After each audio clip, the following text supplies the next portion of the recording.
Good morning, dear students. Welcome back to Nirbhaya Learning Center's second class on business studies for plus one. So, in the first class, we were discussing about the literary meaning of business. അപ്പോൾ first ക്ലാസ്സിൽ നമ്മൾ discuss ചെയ്തത്. Next we are moving on to the details of business and also the allied activities related to business. അപ്പോൾ business എന്താണെന്ന് detail ആയി പഠിക്കാൻ പോവാണ്. So all the students you have to listen carefully and it's quite easy and simple to understand. Okay, പക്ഷെ proper listening ഉണ്ടായിരിക്കണം. So what is business? Clear ആയിട്ട് പറയാണ്, business is an economic activity, okay, that consists of production and purchase of goods and services for selling it in the market at a price with the object of earning profit. Clear? Business എന്ന് പറഞ്ഞാൽ it is an economic activity. പാർട്ടായിട്ട് നോക്കാം. It is an economic activity, ഒരു സാമ്പത്തിക പ്രവർത്തനമാണ്. പൈസ ഉണ്ടാക്കാൻ വേണ്ടിയിട്ടാണ് ഉള്ള പ്രവർത്തനത്തിനെയാണ് എക്കണോമിക് ആക്ടിവിറ്റി എന്ന് കഴിഞ്ഞ ക്ലാസ്സിൽ ടീച്ചർ പറഞ്ഞുള്ളൂ. അപ്പോൾ അതൊരു പൈസ ഉണ്ടാക്കാനുള്ള ഒരു ആക്ടിവിറ്റിയാണ്. അതിൽ എന്താണ് ചെയ്യുന്നത്? ഒന്നിലെ നമ്മൾ എന്തെങ്കിലും ഒരു വസ്തു ഉൽപ്പാദിപ്പിക്കുകയോ നമ്മുടെ ഫാക്ടറിയുടെ അകത്ത് വെച്ച് പ്രൊഡ്യൂസ് ചെയ്യുകയോ അല്ലെങ്കിൽ മറ്റൊരിടത്ത് നിന്ന് അത് വാങ്ങിക്കൊണ്ടുവരികയോ വേണം. Okay, that deals with production or purchase of goods or services, അല്ലെങ്കിലും ഒരു സേവനവും ആവാം. ഓക്കെ, ഗുഡ്സ് തന്നെ വേണമെന്നില്ല, ഒരു സേവനവും ആവാം. എന്തിനു വേണ്ടിയിട്ടാണ് അത്? For sale in the market. വെറുതെ നമ്മുടെ കയ്യിൽ വെച്ചിരിക്കാനല്ല, നമ്മുടെ പേഴ്സണൽ യൂസിനല്ല.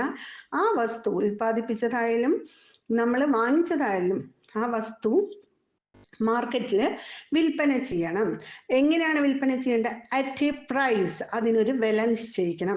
ഈ വില എന്ന് പറയുന്ന സമയത്ത് നമ്മൾ വാങ്ങിയതിനേക്കാളും കുറച്ച് കൂടുതൽ വിലയ്ക്കാണ് നമ്മൾ വിൽക്കേണ്ടത്. Okay, it will always be higher than the cost price. നമ്മൾ വാങ്ങിച്ച വില അല്ലെങ്കിൽ നമ്മൾ ഉൽപ്പാദിപ്പിക്കുമ്പോൾ നമുക്ക് അതിൻ്റെ ആക്ടിവിറ്റീസിനും അത് പ്രൊഡക്ഷൻ ചെയ്തെടുക്കാനും വന്ന ചിലവിനേക്കാളും കുറച്ചധികം എമൗണ്ടിന് നമ്മളത് വിൽപ്പന ചെയ്യാണ് മാർക്കറ്റിൽ. ഓക്കെ, അതാണ് പ്രൈസ് എന്ന് പറയുന്നത്. With the object of earning profit. ഇതിൻ്റെ ലക്ഷ്യം എന്താണ്? ലാഭം ഉണ്ടാക്കുക എന്നുള്ളതാണ്. അപ്പം നിങ്ങൾ കുട്ടികൾക്ക് ഇപ്പം ലാഭം എന്താണെന്ന് മനസ്സിലായിട്ടുണ്ടാവില്ലേ? നമ്മുടെ ആ കോസ്റ്റ് പ്രൈസും നമ്മൾ വിറ്റ വില സെല്ലിംഗ് പ്രൈസും തമ്മിലുള്ള ആ ഒരു മാർജിനൽ ഡിഫറൻസിനെയാണ് നമുക്ക് എന്ത് പറയാം? പ്രോഫിറ്റ് എന്ന് പറയാം. So this is what we call business. Clear ആണല്ലോ? അപ്പം ഇതിൽ നിന്നും നമുക്ക് ബിസിനസ്സിൻ്റെ നേച്ചർ അല്ലെങ്കിൽ ക്യാരക്ടറിസ്റ്റിക്സ് അല്ലെങ്കിൽ ഫീച്ചേഴ്സ് എന്തൊക്കെയാണെന്ന് മനസ്സിലാക്കാം. ഫീച്ചേഴ്സ് എന്താ? ബിസിനസ്സിൻ്റെ പ്രത്യേകതകൾ. ബിസിനസ് ഒരു എക്കണോമിക് ആക്ടിവിറ്റിയാണ്. ആ ഡെഫിനേഷനിൽ ഇപ്പം ഞാൻ പറഞ്ഞ ആ മീനിങ്ങിലേക്ക് തന്നെ ഒന്ന് തിരിച്ചു പോകും. അപ്പം നിങ്ങൾക്കറിയാം business is an economic activity. അപ്പം നമ്മൾ ആദ്യം എഴുതേണ്ടത് ഫീച്ചേഴ്സിലോ ക്യാരക്ടറിസ്റ്റിക്സിലോ ഒക്കെ എന്താ എഴുതേണ്ടത്? Business it is an economic activity.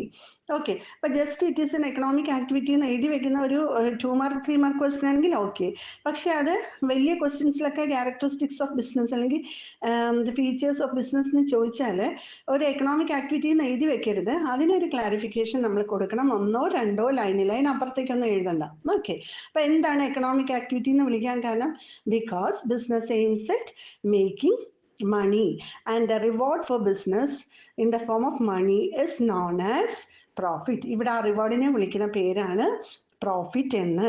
And it is the difference between selling price and cost price. അതെന്ന് പറയുന്നത് കോസ്റ്റ് പ്രൈസും സെല്ലിംഗ് പ്രൈസും തമ്മിലുള്ള വ്യത്യാസമായിരിക്കും. ഇങ്ങനെ ഒരു 3 പോയിന്റ് നിങ്ങൾ എക്കണോമിക് ആക്ടിവിറ്റിയിൽ കൊടുക്കുക. ക്ലിയർ ആണല്ലോ? ദെൻ നെക്സ്റ്റ് ഇസ് ആ ഡെഫിനിഷൻ, ആ ഇപ്പം പറഞ്ഞ മീനിങ്ങിലേക്ക് തന്നെ വീണ്ടും തിരിച്ചു വരൂ. എന്താ പറഞ്ഞ? Economic activity consisting of production and purchase of goods. അപ്പം അടുത്ത ക്യാരക്ടറിസ്റ്റിക്സിൽ നമുക്ക് പറയാം production deals with production or procurement അല്ലെങ്കിൽ പർച്ചേസ്. രണ്ടും ഒന്നാണ്. Purchase of goods and services. Here we are either producing the goods or we are purchasing it's from somewhere for the purpose of sale. Okay, ഒന്നില്ലേ നമ്മൾ we are producing it in our own factory, നമ്മുടെ ഫാക്ടറിയിൽ നമ്മൾ produce ചെയ്യുന്നു. അല്ലെങ്കിലോ നമ്മളത് മറ്റു വല്ല സ്ഥലങ്ങളിൽ നിന്ന് പർച്ചേസ് ചെയ്യുന്നു.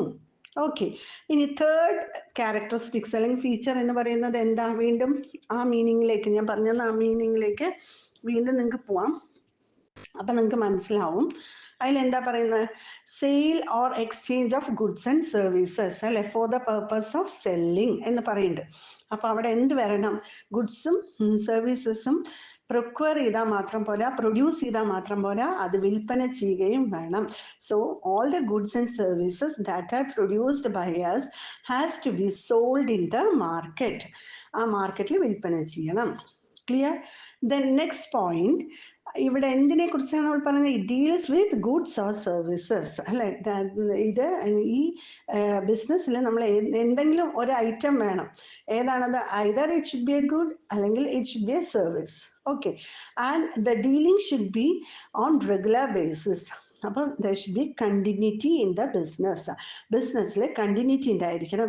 പർച്ചേസ് ചെയ്യുക അല്ലെങ്കിൽ പ്രൊഡ്യൂസ് ചെയ്യുക, സെയിൽ ചെയ്യുക, ഇതൊരു സൈക്കിൾ പോലെ കണ്ടിന്യൂ ചെയ്തിരിക്കണം, റെഗുലറായിട്ട് നടന്നിരിക്കണം. കാരണം ബിസിനസ് എന്ന് പറഞ്ഞാൽ അത് ഒരു ദിവസം ഓപ്പൺ ചെയ്ത് രണ്ടാമത്തെ ദിവസം അടയ്ക്കേണ്ടതല്ല. It is a going concern. അത് കുറേ കാലം നീണ്ടുപോകേണ്ട ഒരു സംരംഭമാണ്. അപ്പം അതുകൊണ്ട് തന്നെ നമുക്ക് എന്ത് ചെയ്യേണ്ടി വരും? ഈ ഗുഡ്സ് എന്ന് പറയുന്നതും സർവീസിലും നമ്മൾ ഡീൽ ചെയ്യുന്നത് ദർ ഷുഡ് ബി റെഗുലാരിറ്റി. അവിടെ നിരന്തരമായ ഒരു പ്രക്രിയയായിട്ട് ഇത് തുടർന്നുകൊണ്ടിരിക്കണം.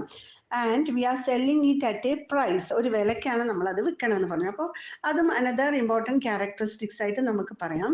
The product and services dealt in the business has a price. Price എന്ന് പറയുന്നത് എന്താണ്? It is something, it is a value at which the product or services are exchanged. ഒരു വില, അതിന് നമ്മൾ എക്സ്ചേഞ്ച് ചെയ്യപ്പെടുന്ന ആ വിലയ്ക്കാണ് നമ്മൾ എന്ത് പറയുന്നത്?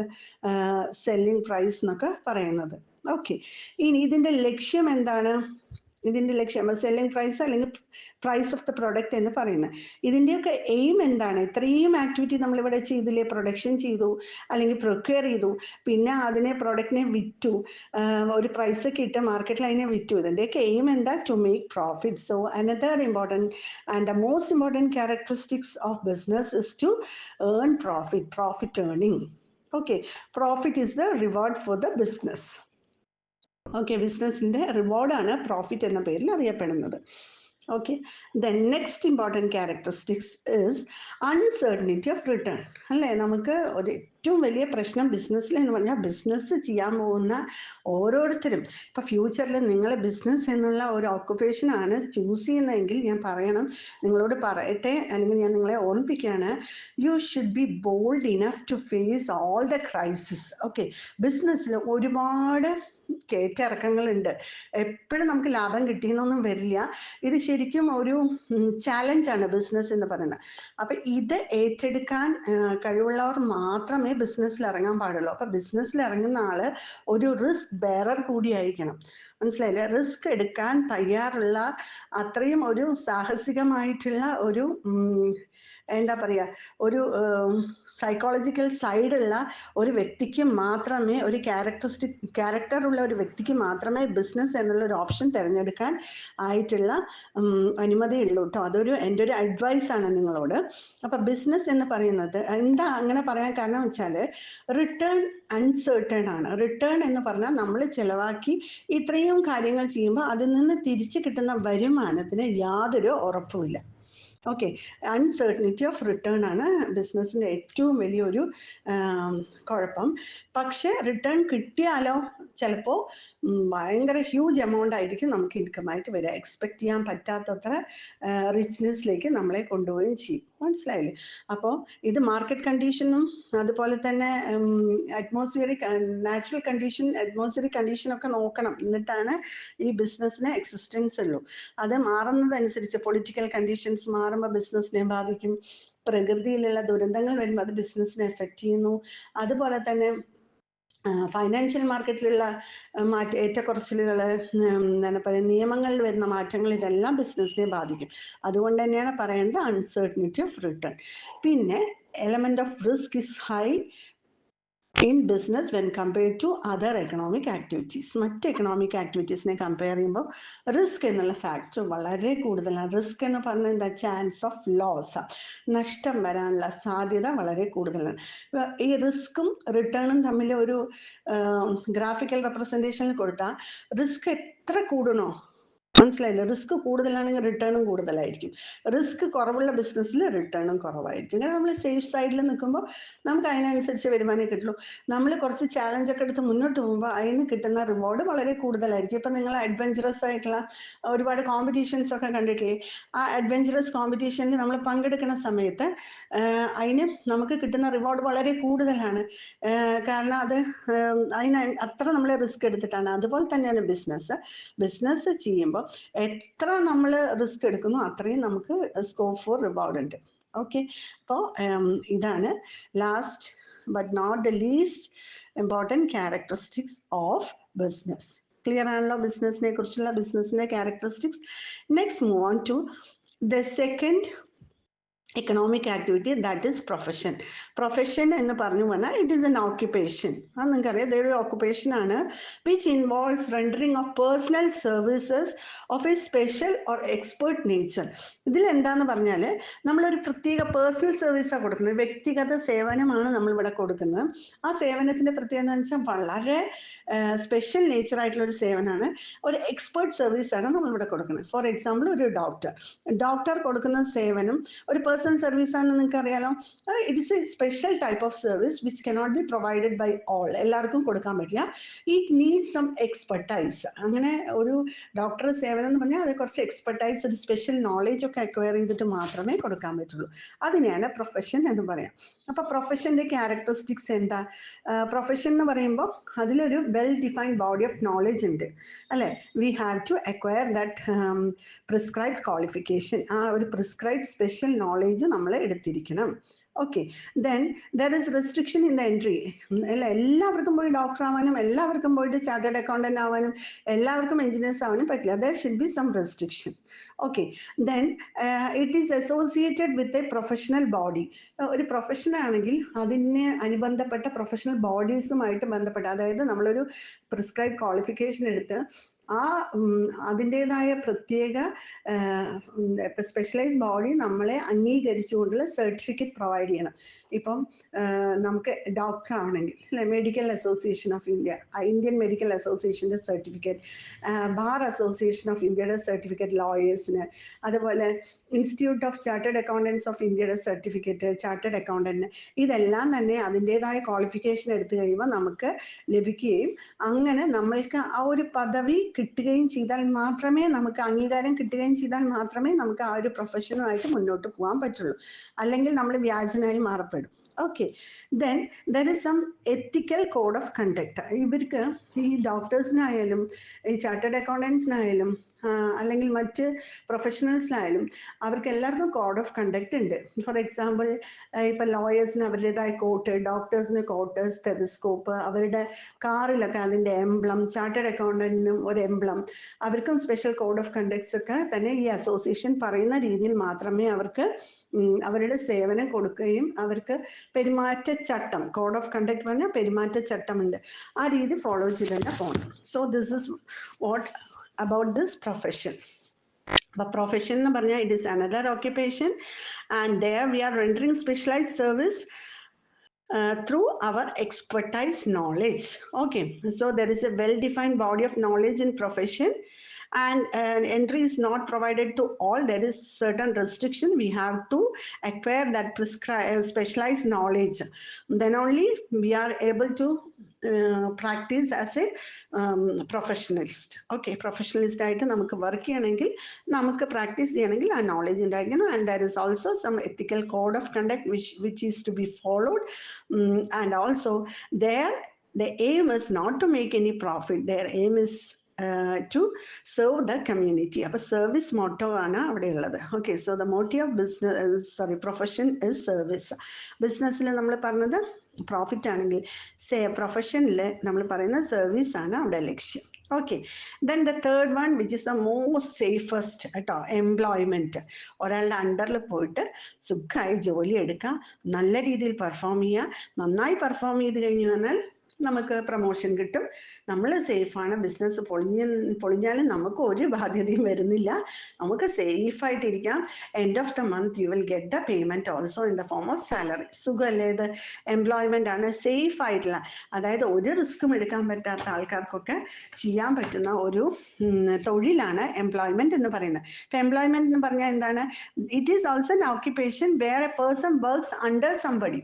ഒരു വ്യക്തി മറ്റൊരാളുടെ കീഴിൽ വർക്ക് ചെയ്യുന്നു, as per the rules and regulations fixed by him and also as per the qualification prescribed. അവർ പറയുന്ന ക്വാളിഫിക്കേഷൻ ഉണ്ടായിരിക്കണം, അവർ പറയുന്ന റൂൾസ് ആൻഡ് റെഗുലേഷൻസ് ഫോളോ ചെയ്യണം. And in return V will get the remuneration in the form of salary or wage. തിരിച്ച് നമുക്ക് കിട്ടുന്ന റെമ്യൂണറേഷനെ എന്ത് വിളിക്കാം? Salary അല്ലെങ്കിൽ വേജ്. അപ്പം നേരത്തെ നമ്മൾ ബിസിനസ്സിൽ പ്രോഫിറ്റ് എന്ന് പറഞ്ഞു, പ്രൊഫഷനിൽ ഫീ ആണ് കേട്ടോ, അത് ടീച്ചർ പറയാൻ വിട്ടാണ്. അവിടെ കിട്ടുന്ന റെമ്യൂണറേഷൻ്റെ പേര് ഫീ എന്നാണ്. എംപ്ലോയ്മെൻറ്റിൽ റെമ്യൂണറേഷൻ പറഞ്ഞാൽ നമുക്ക് കിട്ടുന്ന ജോലി എടുത്തതിനുള്ള വരുമാനം, അത് എങ്ങനെയാണ് നമുക്ക് കിട്ടുന്നത്? പേയ്മെൻറ്റ്. റെമ്യൂണറേഷൻ പറഞ്ഞാൽ പേയ്മെൻറ്റ് കിട്ടുന്നത് ഏത് രീതിയിൽ? കൂലിയായിട്ടോ ശമ്പളമായിട്ടോ ആയിരിക്കും. ഓക്കെ, അപ്പോൾ ഇതാണ് employment. And the person who is giving the job is called, and who is hiring the person, ആരെയാണോ ഹയർ ചെയ്യുന്നത് അവരെ പറയുന്ന പേരാണ്, ജോലി തരുന്ന ആളെ പറയുന്നതാണ് എംപ്ലോയർ എന്ന്. And the person who is doing the work for the employer is called employee. എംപ്ലോയർക്ക് വേണ്ടി പണിയെടുക്കുന്ന ആളെ employee. Okay, so what are the characteristics of employment? It is a contract based occupation, or contract another. And also we should acquire certain qualification. There should be some qualification prescribed by the employer പറയുന്ന qualification നമുക്ക് ഉണ്ടായിരിക്കണം. And there is also certain code of conduct predetermined by the employer. Employment കോൺട്രാക്റ്റിൽ അത് പറഞ്ഞിട്ടുണ്ടാവും. നമ്മൾ ചില നടത്തിപ്പ് ക്രമങ്ങളൊക്കെ ഉണ്ട്. ഇത്ര മണിക്ക് ഓഫീസിൽ വരിക, ഓഫീസിൽ ഇന്ന വസ്ത്രങ്ങൾ ധരിക്കുക, ഇങ്ങനെ ഇന്ന പ്ലേസിലിരിക്കുക, ഇന്ന രീതിയിൽ ആൾക്കാരുടെ കൂടെ പെരുമാറുക, ഇത്ര മണിക്ക് ലഞ്ച് ബ്രേക്ക്, അങ്ങനെ കോഡ് ഓഫ് കണ്ടക്ട്സ് ഒക്കെ അവിടെയും ഉണ്ട്. And we will get the return in the form of remuneration. Remuneration ആണ് return as salary or wage. Okay, this is employment. അപ്പോൾ ഈ 3 തരത്തിലുള്ള എക്കണോമിക് ആക്ടിവിറ്റീസ് ആണുള്ളത്: business, profession and employment. Clear for all of you? Next, let us have a comparative study between among these 3, അതായത് business, profession, employment തമ്മിൽ നമുക്കൊന്ന് compare ചെയ്ത് പഠിച്ചു നോക്കാം കേട്ടോ. അപ്പോൾ ആദ്യം നമുക്ക് പറയണത് ബിസിനസ്സും പ്രൊഫഷനും എംപ്ലോയ്മെൻറ്റും on the basis of establishment എങ്ങനെയാണ് കമൻസ് ചെയ്യുക, എങ്ങനെയാണ് ഈ ഒരു എക്കണോമിക് ആക്ടിവിറ്റി കമൻസ് ചെയ്യുന്നത്, അല്ലെങ്കിൽ എങ്ങനെയാണ് അത് എസ്റ്റാബ്ലിഷ് ചെയ്യുന്നത് എന്നുള്ള അടിസ്ഥാനത്തിൽ ബിസിനസ്സിൻ്റെ കാര്യം പറയുകയാണെങ്കിൽ there are certain legal formalities to be fulfilled before starting a business. അല്ലെങ്കിൽ ബിസിനസ് സ്റ്റാർട്ട് ചെയ്യുന്ന മുമ്പ് കുറച്ച് നിയമക്രമങ്ങളൊക്കെ നമ്മൾ ഫോളോ ചെയ്യുന്ന നിയമ നടപടികളൊക്കെ ഉണ്ട്, ലീഗൽ ഫോർമാലിറ്റീസിൻ്റെ. And also if the entrepreneur decided to start a business, he can do it. Okay, ഒരു വ്യക്തിയുടെ സ്വാതന്ത്ര്യമാണത്. എന്റർപ്രണർ പറഞ്ഞ ആരാണ്? Entrepreneur means A person who starts A enterprise. Business തുടങ്ങുന്ന ആളാണ് എന്റർപ്രണർ എന്ന് പറയാം. അപ്പം അയാൾക്കൊരു തീരുമാനം, ഓക്കെ എനിക്കൊരു ബിസിനസ് സ്റ്റാർട്ട് ചെയ്യാം. അത് കഴിഞ്ഞാൽ നെക്സ്റ്റ് സ്റ്റെപ്പ് അദ്ദേഹം ചെയ്യേണ്ടത് ചില ലീഗൽ ഫോർമാലിറ്റീസ് ഒക്കെ ഫുൾഫിൽ ചെയ്ത് കഴിഞ്ഞാൽ ആ ബിസിനസ് നിലവിൽ വരും. പ്രൊഫഷനിൽ അങ്ങനെ നമ്മൾ മനസ്സിലൊന്ന് തീരുമാനിച്ചിട്ട് മുന്നോട്ട് പോകാൻ പറ്റില്ല. We have to acquire that particular knowledge, അല്ലേ? Membership of professional body. എപ്പോഴാണ് മെമ്പർഷിപ്പ് കിട്ടുക നമുക്ക്? ഇന്ത്യൻ മെഡിക്കൽ അസോസിയേഷനിലും institute of chartered accountants of ഇന്ത്യയിലും ഒക്കെ എപ്പോഴാണ് മെമ്പർഷിപ്പ് കിട്ടുക? നമുക്ക് ആ ക്വാളിഫിക്കേഷൻ എടുത്ത് നമ്മൾ അത് ക്വാളിഫൈ ചെയ്ത് വരുമ്പോൾ നമുക്ക് മെമ്പർഷിപ്പ് തരും. എന്നിട്ട് മാത്രമേ നമുക്കൊരു പ്രൊഫഷണലിസ്റ്റ് ആയിട്ട് പ്രാക്ടീസ് ചെയ്യാൻ പറ്റുള്ളൂ. ഓക്കെ, എംപ്ലോയ്മെൻറ്റിൽ it is based on the service contract between the employer and the employee. ഞാനൊരു എംപ്ലോയി ആയിട്ട് ജോലിക്ക് കയറുന്നു, എംപ്ലോയറുടെ കൂടെ എഗ്രിമെൻറ്റ് സൈൻ ചെയ്യുന്നു. ഫസ്റ്റ് ഡേ മുതൽക്ക് നമുക്ക് നെക്സ്റ്റ് ഡേ മുതൽക്ക് നമുക്ക് ജോലിക്ക് കയറാവുന്നതാണ്. അപ്പോൾ കോൺട്രാക്ട് സിഗ്നേച്ചർ ചെയ്യുന്നതോടുകൂടിയിട്ട് അവിടെ നമ്മുടെ ജോലി ആരംഭിക്കും. അപ്പം 3 എസ്റ്റാബ്ലിഷ്മെൻറ്റ് മനസ്സിലായില്ലേ? ബിസിനസ്സിൽ it is the sole discretion of the എൻ്റർപ്രണറുടെ താല്പര്യവും, പിന്നെ he has to fulfil some legal formality. പ്രൊഫഷനിൽ he has to acquire the membership of professional body. എംപ്ലോയ്മെൻറ്റിൽ it is a service contract between the employer and the employee. Second എന്താണ്? ഏതിൻ്റെ അടിസ്ഥാനത്തിലാണ് ഈ വ്യത്യാസം നമ്മൾ പഠിക്കാൻ പോകുന്നത്? നേച്ചർ ഓഫ് വർക്ക്, അല്ലേ? നമുക്കറിയാം ബിസിനസ്സിൽ ജോലി എന്ന് പറയുന്നത് നമ്മൾ പറഞ്ഞു production or purchase four the purpose of selling. ഇത്രയും കാര്യങ്ങളാണ് വരുന്നത്: production, purchase, sale of goods and services. പക്ഷേ പ്രൊഫഷനിലാണെങ്കിൽ റെൻഡറിങ് പേഴ്സണലൈസ് സർവീസസ്, അവിടെ ഒരു സേവനമാണ്, പേഴ്സണൽ വ്യക്തിഗത സേവനമാണ് കൊടുക്കുന്നത്. എംപ്ലോയ്മെൻറ്റിലാണെങ്കിലോ working as per the direction of the employer പറയുന്ന ഡയറക്ഷനിൽ, as per the guidance of the employer പറയുന്ന ഗൈഡൻസിൽ, എംപ്ലോയറുടെ നേതൃത്വത്തിൽ അദ്ദേഹത്തിൻ്റെ നിർദ്ദേശപ്രകാരം പണിയെടുക്കുകയാണ്. Okay, then third difference is motive. എന്ത് ലക്ഷ്യത്തിലാണ് ജോലി എടുക്കുന്നത്? ബിസിനസ് ഓഫ് കോഴ്സ് നമുക്കറിയാം ലാഭം, പ്രോഫിറ്റ്. പ്രൊഫഷനിൽ സേവനമാണ്, സർവീസ്. എംപ്ലോയ്മെൻറ്റിൽ ഇൻകം, വരുമാനം. ഓക്കെ, ലാഭം, സേവനം, വരുമാനം. ഓക്കെ, ക്വാളിഫിക്കേഷൻ നോക്കുമ്പോൾ ഒരു ബിസിനസ്സുകാരന് ക്വാളിഫിക്കേഷനൊക്കെ വേണോ? ഒരാവശ്യമില്ല. There is no need for any qualification in business. Qualification ഉണ്ടെങ്കിലും ആവാം, ഇല്ലെങ്കിലും പ്രശ്നമൊന്നുമില്ല. പൈസ ഉണ്ടായ ബിസിനസ് തുടങ്ങാം, ഐഡിയാസും ഉണ്ടെങ്കിൽ. പിന്നെ ഈ പറഞ്ഞ പോലെ റിസ്ക് ബെയറർ ആണെങ്കിൽ കൂടി. ഓക്കെ, പ്രൊഫഷനിലാണെങ്കിൽ there should be prescribed professional qualification and training. ഇതെല്ലാം വേണം. പ്രിസ്ക്രൈബ് ആയിട്ടുള്ള പ്രൊഫഷണൽ ക്വാളിഫിക്കേഷനും വേണം, വെൽ ട്രെയിൻഡ് ആയിരിക്കണം.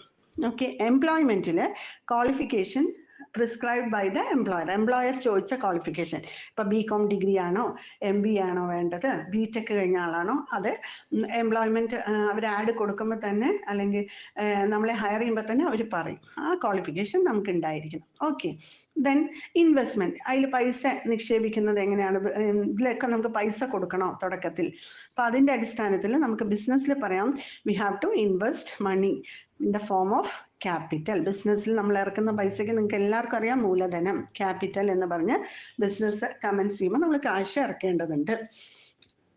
പ്രൊഫഷനിലാണെങ്കിൽ നമ്മളൊരു ക്ലിനിക്കൊക്കെ വെക്കുകയാണ്, സ്വന്തമായി ഒരു ഓഫീസൊക്കെ വെക്കുകയാണെങ്കിൽ ലിമിറ്റഡ് ക്യാപിറ്റൽ ഈസ് നീഡഡ്. പക്ഷേ എംപ്ലോയ്മെൻറ്റിൽ നമ്മൾ ജോലിക്ക് പോകുമ്പോൾ നമുക്ക് കയ്യിൽ പൈസയൊന്നും കൊണ്ടുപോകണ്ട, മാസം കഴിഞ്ഞാൽ ഇങ്ങോട്ട് പൈസ കിട്ടും, no capital required. Okay, then reward പറഞ്ഞാൽ നമ്മൾ ഈ ചെയ്യുന്ന ജോലിക്ക് തിരിച്ച് കിട്ടുന്നത്. റിവാർഡ് എന്താണ് നമുക്ക് കിട്ടാം? ബിസിനസ്സിൽ പ്രോഫിറ്റ് എന്നും, പ്രൊഫഷനിൽ ഫീ എന്നും, എംപ്ലോയ്മെൻറ്റിൽ വേജ് ഓർ സാലറി എന്നും വിളിക്കുന്നു. Okay, risk. ഇനി ഓരോന്നിലെ റിസ്കിൻ്റെ വേരിയേഷൻ എങ്ങനെയാണ്? ബിസിനസ്സിൽ risk is inherent part of business. Inherent എന്ന് പറഞ്ഞാൽ എന്താണ്? ബിസിനസ് കൂടപ്പിറപ്പാണ്, കൂടെ തന്നെ ഉണ്ടാവും. ബിസിനസ് തുടങ്ങി വൈൻഡപ്പ് ചെയ്യുന്ന വരെയും എന്തുണ്ടായിരിക്കും? എത്ര as long as business is there, risk also will be there. Risk ഒപ്പം പോകും. ഓക്കെ, പക്ഷേ പ്രൊഫഷനിൽ ദർ ഇസ് റിസ്ക്. ഇപ്പോൾ ഒരു പേഷ്യൻറ്റിനെ ചികിത്സിക്കുമ്പോൾ ചിലപ്പോൾ മരണപ്പെടാൻ സാധ്യതയുണ്ട്. അങ്ങനെയൊക്കെ വരുമ്പോൾ ചെറിയ റിസ്ക് ഉണ്ട്, but it is very less. And in case of employment there is no risk. അതുകൊണ്ടാണ് കുട്ടികളെ ഞാൻ പറഞ്ഞത്, ഏറ്റവും നല്ല സേഫായിരിക്കാൻ ആഗ്രഹിക്കുന്നവർക്ക് നല്ലൊരു എംപ്ലോയ്മെൻറ്റ് എടുക്കുക. നന്നായി പഠിച്ച് എംപ്ലോയ്മെൻറ്റിൽ കയറി കഴിഞ്ഞാൽ ബി ദ നമ്പർ 1. ഓരോ ആക്ടിവിറ്റീസ് വരുമ്പോൾ നമ്പർ 1 ആവാം, ഫാസ്റ്റായിട്ട് കാര്യങ്ങൾ ചെയ്യുക. അപ്പം നിങ്ങൾക്ക് പ്രൊമോഷൻ കിട്ടി നിങ്ങളുടെ ഹൈറ്റ്സിലേക്ക് നിങ്ങൾക്ക് റീച്ച് ചെയ്യാൻ പറ്റും. ഓക്കെ, സേഫ് ആയിരിക്കേണ്ടവർക്കാണ് പറയുന്നത് കേട്ടോ. ഓക്കെ, അല്ലാത്തവർക്ക് ബിസിനസ്സിലേക്കൊക്കെ പോവാം. We are studying business studies. അപ്പോൾ ടീച്ചർ ഡിസ്കറേജ് ചെയ്യാൻ പാടില്ല, എന്നാലും ഒരു ഫാക്ട് പറഞ്ഞു എന്ന് മാത്രം. ഓക്കെ, ദെൻ റിവാർഡ്, റിസ്ക്കും കഴിഞ്ഞു. ഇനി അടുത്ത ട്രാൻസ്ഫർ ഓഫ് ഇൻട്രസ്റ്റ്. ഇപ്പോൾ നമ്മൾ കുറേ കാലം ബിസിനസ് ചെയ്തു, നമ്മുടെ മരണശേഷമോ അല്ലെങ്കിൽ നമുക്ക് ഒരു കാലത്ത് പറ്റാതെ വരുമ്പോൾ നമുക്ക് ഈ ബിസിനസ് മറ്റുള്ളവർക്ക് ട്രാൻസ്ഫർ ചെയ്ത് കൊടുക്കാൻ പറ്റുമോ? Of course, if it is a business we can easily transfer it to some others shoulder. മറ്റൊരാൾക്ക് ഷെയർ ചെയ്ത് കൊടുക്കാം. ആർക്കെങ്കിലും നമ്മളുടെ എന്താ പറയുക, വീട്ടിലുള്ള നമ്മുടെ ബാക്കി നമ്മുടെ വരും തലമുറക്കാർക്കോ, അല്ലെങ്കിൽ എന്താ പറയുക, നമ്മുടെ ഫ്രണ്ട്സിനോ, നമ്മുടെ കൂടെയുള്ള മറ്റ് ആൾക്കാർക്കോ, ബിസിനസ്സിലുള്ള ആൾക്കാർക്കോ ഒക്കെ തന്നെ നമുക്കിത് ട്രാൻസ്ഫർ ചെയ്ത് കൊടുക്കാം. അപ്പോൾ transfer of interest is possible in business, but it is not at all possible in profession. ഒരു ഡോക്ടറാണ്, ഡോക്ടർക്ക് വയ്യാത്ത അവസ്ഥ വരുമ്പോൾ ഡോക്ടറെ മകൻ MBA പഠിച്ച ആൾക്ക് ഡോക്ടറായിട്ട് ഫങ്ഷൻ ചെയ്യാൻ പറ്റില്ല. പിന്നെ അതുപോലെ തന്നെ എംപ്ലോയ്മെൻറ്റിലും it is not possible. Okay, then code of conduct. Code of conduct എന്ന് പറഞ്ഞാൽ ഒരു പ്രത്യേക നടത്തിപ്പ് രീതി. നമുക്ക് ചില റൂൾസ് ആൻഡ് റെഗുലേഷൻ കറക്റ്റായിട്ട് അത് ഫോളോ ചെയ്യണം.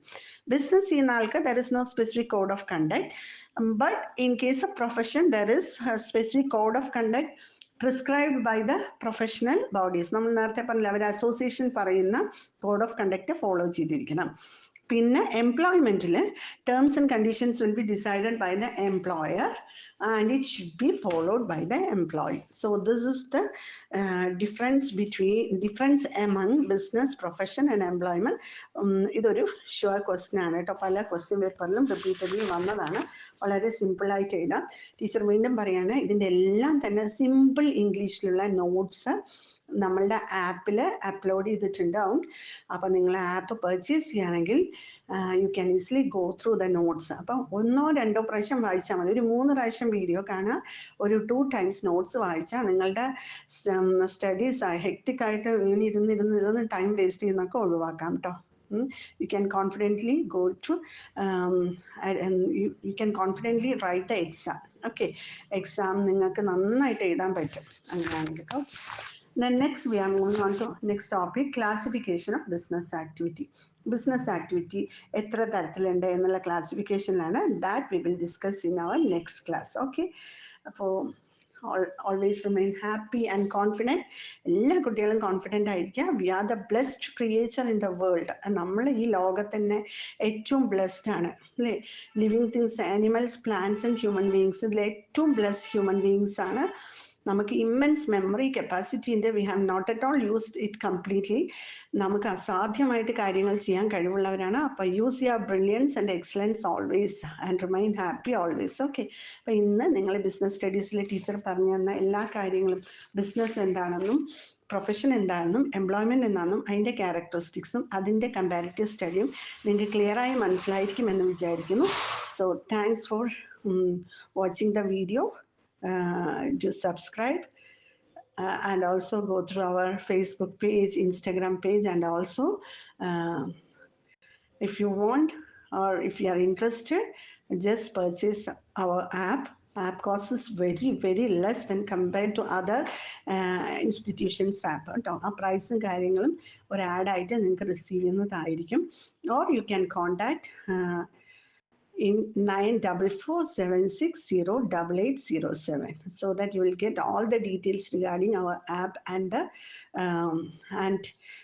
the contents in our app. Okay, you can clear all the doubts. Thank you so much. See you in the next video. Take care. Bye.